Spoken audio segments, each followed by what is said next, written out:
Hey everyone, in this video I'm going to show you how I built this blacksmithing tool cart that holds tongs, chisels, and hammers. It's really nice because it keeps everything at arm's length, and I designed it to be mobile, that way you can move it around and it never gets in the way. It's never in the way, but it's always right there. The majority of the frame is built with 1-inch angle iron, so the first thing I want to do is cut all my material so I can do a quick mock-up and see how everything's going to come together. I use a piece of 2-inch angle iron to build the shelf for the tong rack. And then I use 1/8 inch by 1 inch flat bar to make the supports on the sides. So once I have my material cut out, I do a quick mock-up just to make sure everything's going to come together the way I want. So this is pretty much the idea of where I'm getting at. Alright, so now I'm going to take it all apart and start putting it together. So here I have all the pieces laid out to build the frame. I made sure to cut all the pieces to the length that I would need.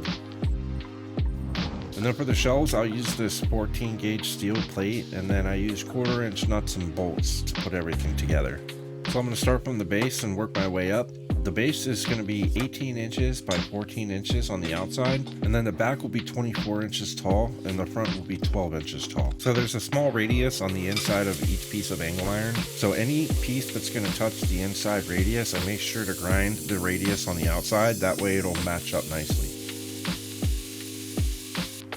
So since I'm using 1-inch angle iron and 1/4 inch bolts, there wouldn't be enough room if I put them at the same height.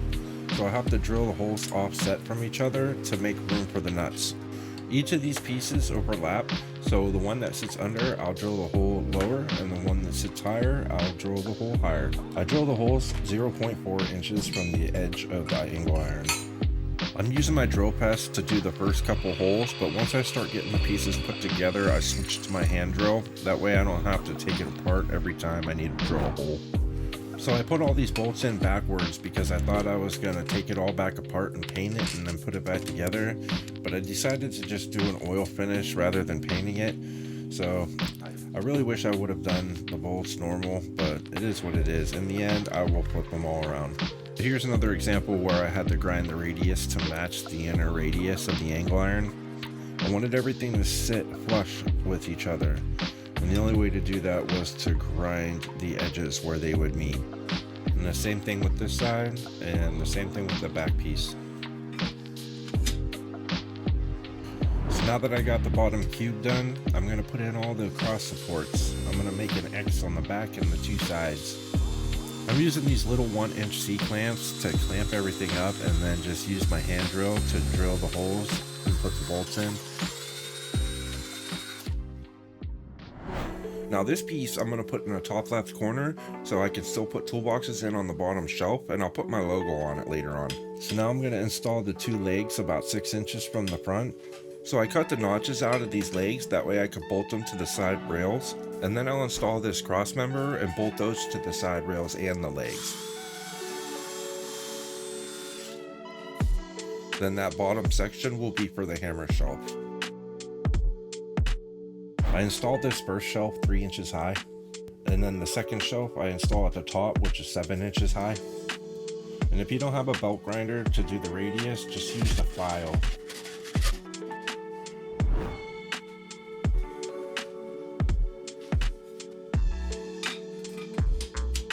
Once I get everything in place, I'll clamp it all together and then drill the holes and put the bolts in one at a time. Alright, so now that the main frame is done, I'm going to start working on the tong rack. This is probably the most important part of the project for me. I wanted all the tongs that I use all the time to be at arm's length while I'm working at the anvil. So on the top bar, I'm going to mark and drill 3/8 holes, and then I'll use the 3/8 bolts as pins for the dividers for the tong rack.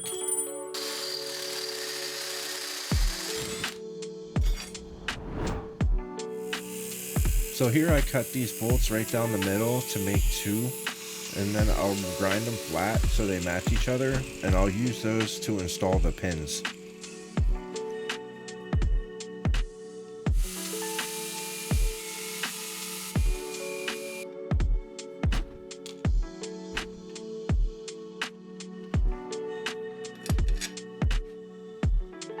So here I'm going to cut 2 slots in the back of the frame so I can mount the tong rack to the back. So I'll just drill 2 3/8 holes and then use my angle grinder to cut out the slots.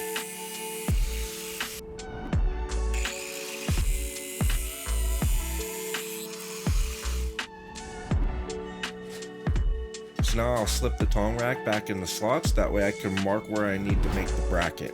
I use a cutoff piece of the 14 gauge sheet metal to make the brackets. And then I cut 2 slots in the sides here just so I can put a bracket over the back and cover up the nuts.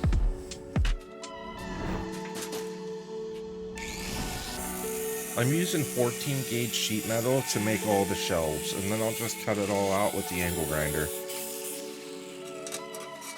So this shelf will be for the hammers, but it's got this gap in there, so I'm going to cut a couple spacers to eliminate the gap. I drilled all the holes in the frame with the spacers clamped to the frame, that way the holes line up perfectly.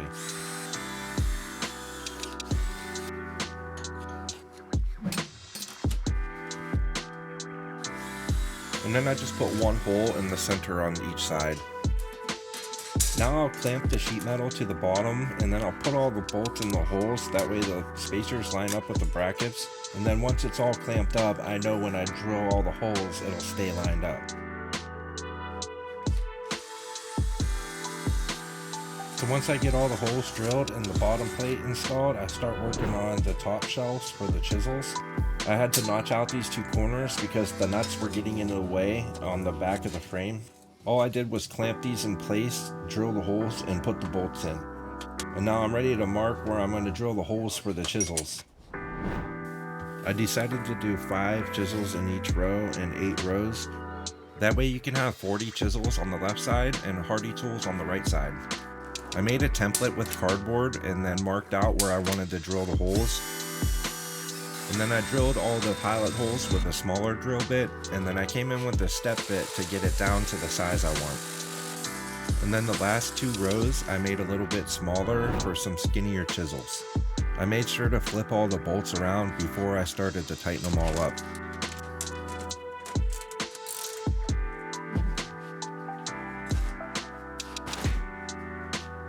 And now for my favorite part, the tong rack. I'll slip it into place and then bolt it up with the brackets.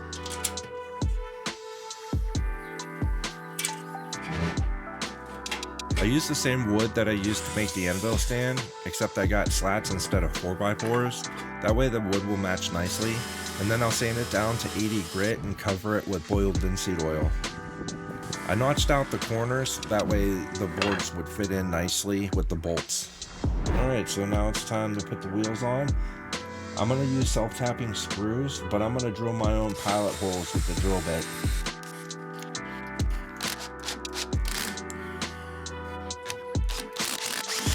There we go.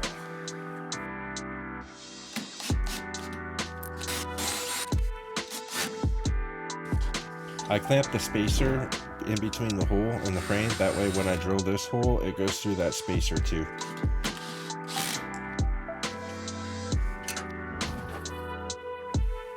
I wish I would have used a different rag for this. I got a bunch of white fuzzies all over it, but that's alright, I get them off later. I made sure to rub down every square inch of this thing with boiled linseed oil to protect it from rust and give it a nice uniform look. Alright, so it's all finished. Now it's time to put some stuff on here. So I have 7 slots for different tongs. I like that the handles are facing up. That way it's real easy to switch between tongs and they're always at arm's length. So we got 8 rows, 5 holes in each rows for the chisels. I've been wanting to put all my chisels in one spot for a long time. I always have them lined up on my toolbox behind me, and it takes up a bunch of room, and it's always disorganized. And I'll keep my guillotine tool and some hardy tools on the right side. And then I'll keep all my most used hammers right here on the hammer rack. I like to have all my texturing hammers on the left, and then my peening hammers and heavy hammers on the right. Another one of my favorite things about this project is if you wanted to add to it, it's so easy to add shelves or add like custom areas for different tools. And it's mobile, so it'll never get in the way of your work. and I designed it to be lower than the height of the anvil. So the highest part where the tongs are sitting up is under the face of the anvil. That way you can put it right up next to your anvil stand and it's not going to get in the way of your work. Thank you so much for watching. I really appreciate it, especially to the end. If you do like this video, please click the like button and subscribe for more videos. And if you have a question or comment, definitely leave a comment. I read all my comments, so I will get back to you.